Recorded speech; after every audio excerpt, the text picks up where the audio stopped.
आज सवेरे मैं यही सोच रहा था कि कहां से कहां आ गए। तो इसका मतलब ऊपर वाला कुछ कराना चाह रहा है हमसे, है कि नहीं है? हम तो निमित्त मात्र हैं, हमारी तो औकात ही कुछ नहीं थी। भगवान ने वहां जीरो से यहां पहुंचा दिया। इसका मतलब ऊपर वाले के दिमाग में कुछ तो चल रहा है। জাতীয় রাজনৈতিক দলের স্বীকৃতি লাভ করলো আম আদমি পার্টি। এই উপলক্ষে দলীয় কর্মকর্তা সহ দলীয় সমর্থকদের শুভেচ্ছা জ্ঞাপন করলেন দলের প্রধান অরবিন্দ কেজরিওয়াল।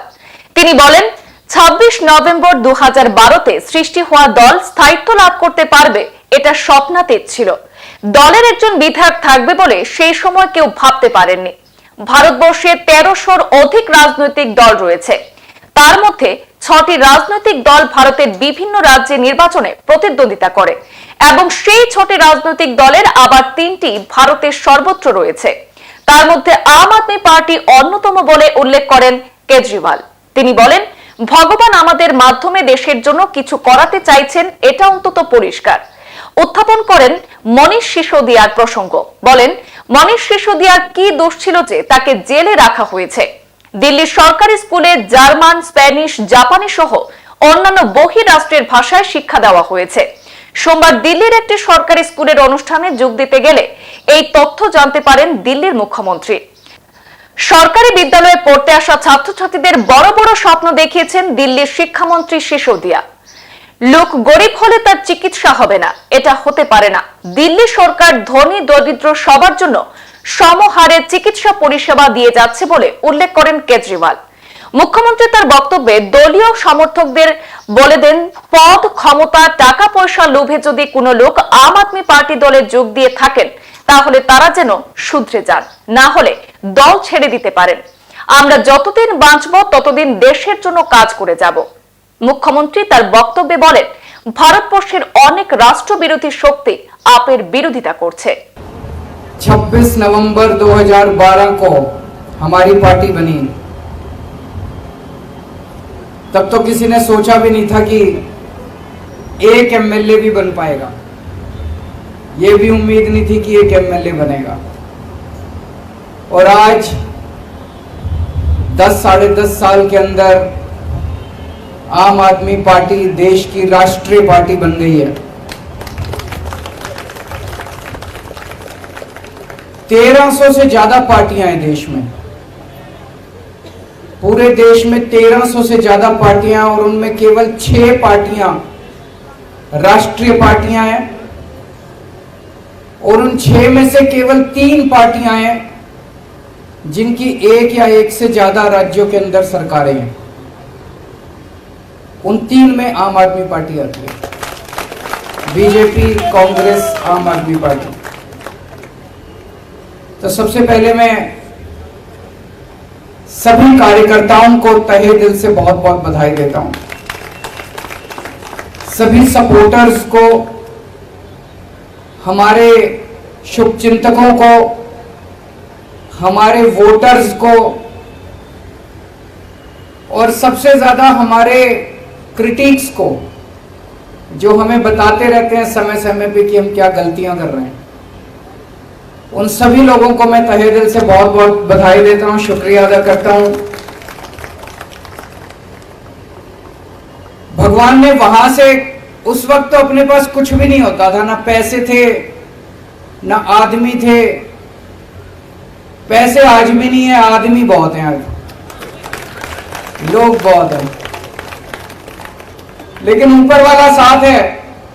आज सवेरे मैं यही सोच रहा था कि कहां से कहां आ गए। तो इसका मतलब ऊपर वाला कुछ कराना चाह रहा है हमसे, है कि नहीं है? हम तो निमित्त मात्र हैं, हमारी तो औकात ही कुछ नहीं थी। भगवान ने वहां जीरो से यहां पहुंचा दिया। इसका मतलब ऊपर वाले के दिमाग में कुछ तो चल रहा है। आज इस खुशी के मौके पे मनीष जी की और जैन साहब की बड़ी याद आ रही है। वो भी अगर होते तो हमारी खुशी में और 4 चांद लग जाते। वो संघर्ष कर रहे हैं देश के लिए, हम सब के लिए। इस वक्त देश की सारी राष्ट्र विरोधी ताकतें जो इस देश का भला नहीं चाहती, जो इस देश की तरक्की नहीं चाहती, वो सारी ताकतें मिलके आम आदमी पार्टी का विरोध कर रही हैं। मनीष सिसोदिया का क्या कसूर है? कल मैं एक उद्घाटन करने गया था ईस्ट विनोद नगर में, एक स्कूल में, सरकारी स्कूल है, सरकारी स्कूल है, और उसमें फ्रेंच पढ़ाई जाती है, जर्मन पढ़ाई जाती है, स्पेनिश पढ़ाई जाती है, जापानीज पढ़ाई जाती है। मेरी पढ़ाई हिसार के सबसे बड़े प्राइवेट स्कूल में हुई थी। हमारे स्कूल में भी ये सारी चीजें नहीं पढ़ाई जाती थी, बड़े बड़े प्राइवेट स्कूलों में नहीं पढ़ाई जाती। आज दिल्ली के सरकारी स्कूलों के अंदर वो शिक्षा दी जाती है। तो मनीष सिसोदिया का कसूर था कि उसने गरीबों के बच्चों को सपने देखने सिखाए, कि सपने देखो, बड़े बड़े सपने देखो, उनको पूरा करने का जज्बा रखो। यह कसूर था मनीष सिसोदिया का। 75 साल से गरीब का बेटा गरीब रह जाता था क्योंकि अच्छी शिक्षा नहीं मिलती थी। उनको उसने सपने दिए, उनके सपनों को उसने पर दिए, और ये सारी राष्ट्र विरोधी ताकतों ने मिलकर मनीष सिसोदिया को जेल के अंदर डाल लिया। जैन साहब का क्या कसूर था? उनका कसूर था कि अगर इस देश के अंदर कोई भी पैदा हो, उसको अच्छा इलाज मिलना चाहिए, चाहे गरीब हो चाहे अमीर हो। गरीब आदमी हो तो इसका मतलब यह नहीं कि वो रुलेगा, वो कॉरिडोर में पड़ा रहेगा, उसको दवाई नहीं मिलेगी, उसको इलाज नहीं होगा। अच्छा इलाज कराएंगे, सबका अच्छा इलाज कराएंगे, सरकार कराएगी इलाज अच्छा। यह कसूर था सत्येंद्र जैन का। उसने एक सपना देखा था देश के लिए। सारी राष्ट्र विरोधी ताकतों ने मिलकर उसको बेचारे को जेल के अंदर डाल दिया। लेकिन बेचारा नहीं है, वो भगत सिंह का चेला है।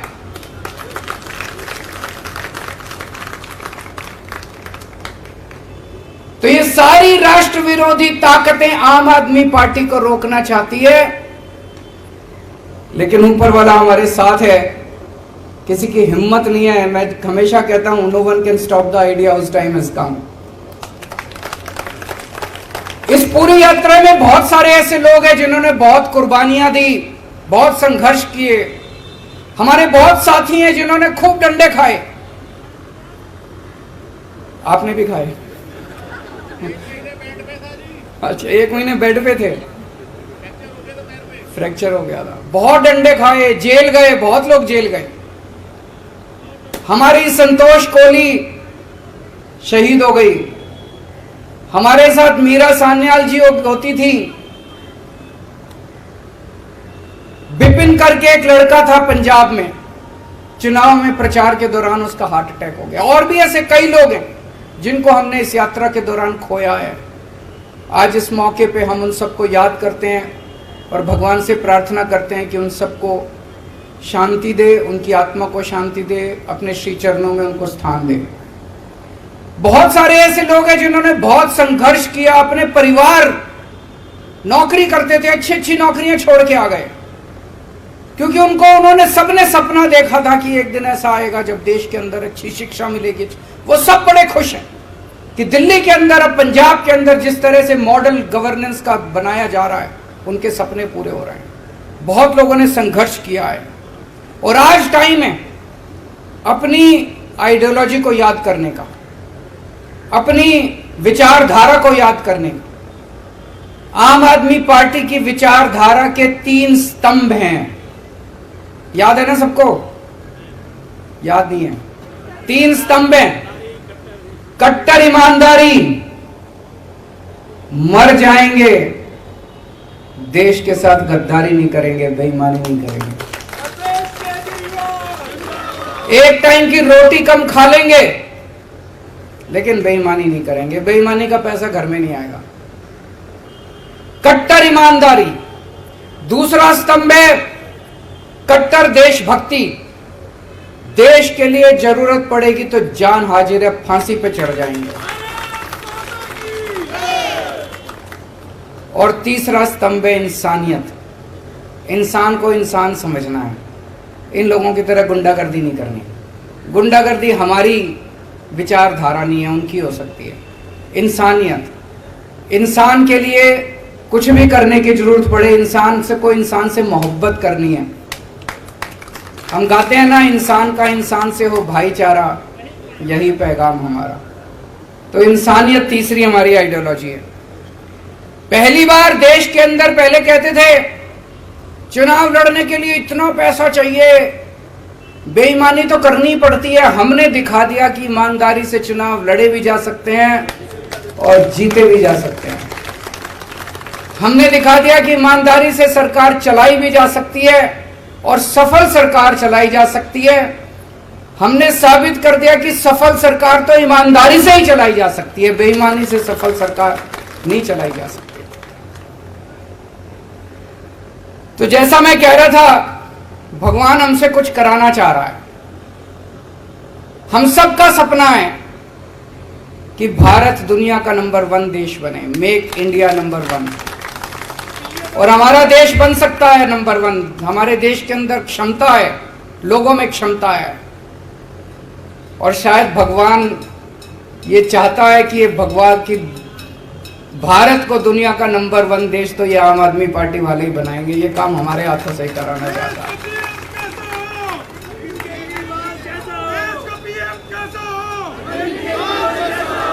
देश की राजनीति के अंदर राजनीति को एक नई दिशा दी है। अभी तक जब भी ये लोग चुनाव में आते थे, केवल और केवल गुंडागर्दी, गाली गलौज, उसने उसको गाली दे दी, उसने इसको गाली दे दी, उसने उसको कुछ कह दिया, उसने इसको कुछ कह दिया। टीवी वाले आते थे, जी उन्होंने आपके बारे में ये बोला, आपको क्या कहना है? अरे बोलने दे, क्या हमको क्या लेना देना किसी ने क्या कहा हमारे बारे में। बस यही चलती थी राजनीति। इसने ये बोला जी आपके बारे में, आपको क्या कहना है? उसने ये बोला जी आपके बारे में, आपको क्या कहना है? जाति के नाम पे, धर्म के नाम पे पहली बार इन सबको, सबसे बड़े नेता को एक फर्जी क्लास में ले जाके बिठा दिया हम लोगों ने।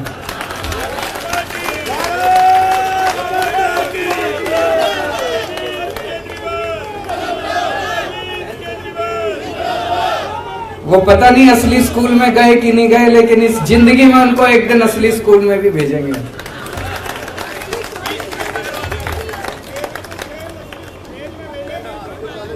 पहली बार देश की राजनीति में स्कूलों की बात होने लगी है।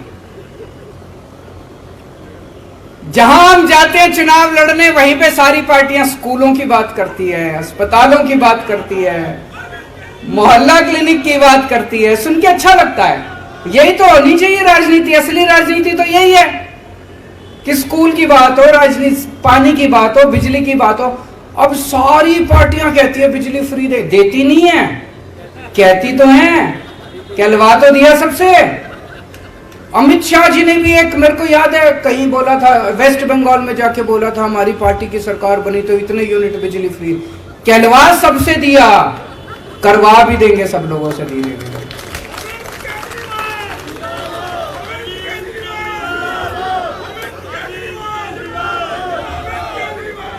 एक बारी और सब लोगों को याद दिला दूं, कई बार बोल चुका हूं, हम लोग आम आदमी पार्टी में मरने मिटने के लिए, देश के लिए आए हैं।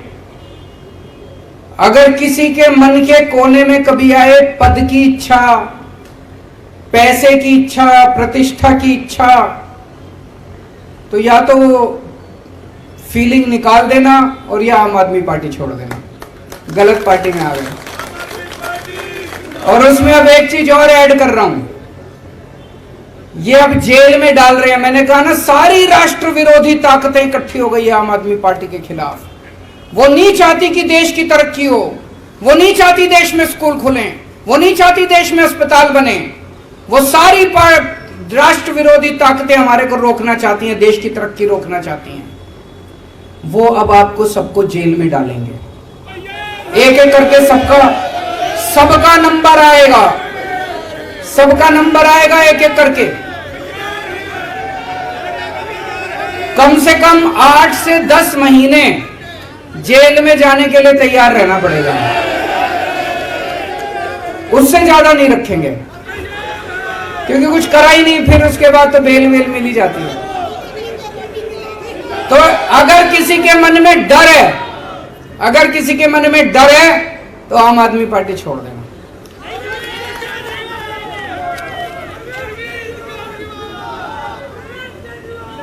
जैसा मैंने कहा, आज दो किस्म की राजनीति देश के अंदर चल रही है। एक पॉजिटिव राजनीति, आपने देखा होगा दिल्ली के अंदर हम चुनाव लड़े, हमने कभी किसी को गाली नहीं दी।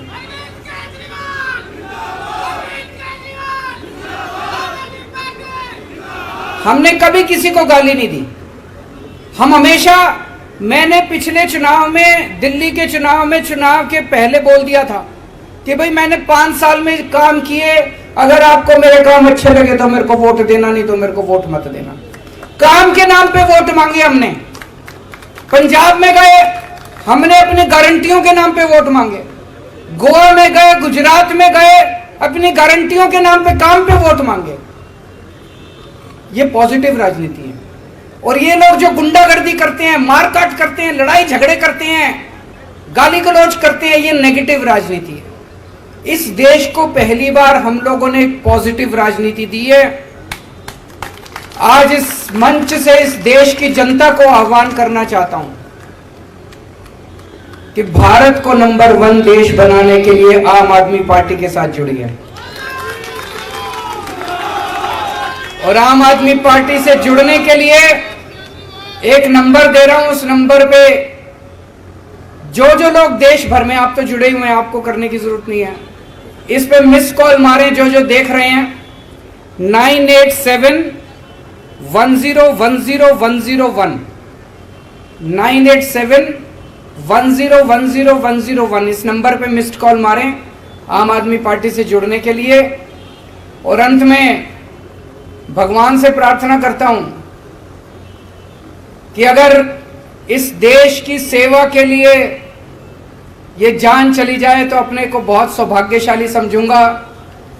इस शरीर का कतरा कतरा, मेरे शरीर के खून का कतरा कतरा इस देश के लिए अगर शहीद हो जाए तो अपने आप को बहुत सौभाग्यशाली समझूंगा। देश के उन सब करोड़ों लोगों को सलाम जिन लोगों ने इतने कम समय में आम आदमी पार्टी पे इतना विश्वास किया, इतनी बड़ी हमको जिम्मेदारी दी। राष्ट्रीय पार्टी बनने की जिम्मेदारी कोई छोटी जिम्मेदारी नहीं है, बहुत बड़ी जिम्मेदारी है। ऊपर वाले से प्रार्थना करता हूं कि ये जिम्मेदारी पूरी ईमानदारी और निष्ठा के साथ हम लोग पूरी कर पाएं, ऐसा हमें ताकत दें, हमें सद्बुद्धि दें। बहुत बहुत शुक्रिया। भारत माता की। সংবাদ এই পর্যন্তই। ফিরছি পরবর্তী অন্যান্য আপডেট নিয়ে, সঙ্গে থাকুন। ধন্যবাদ।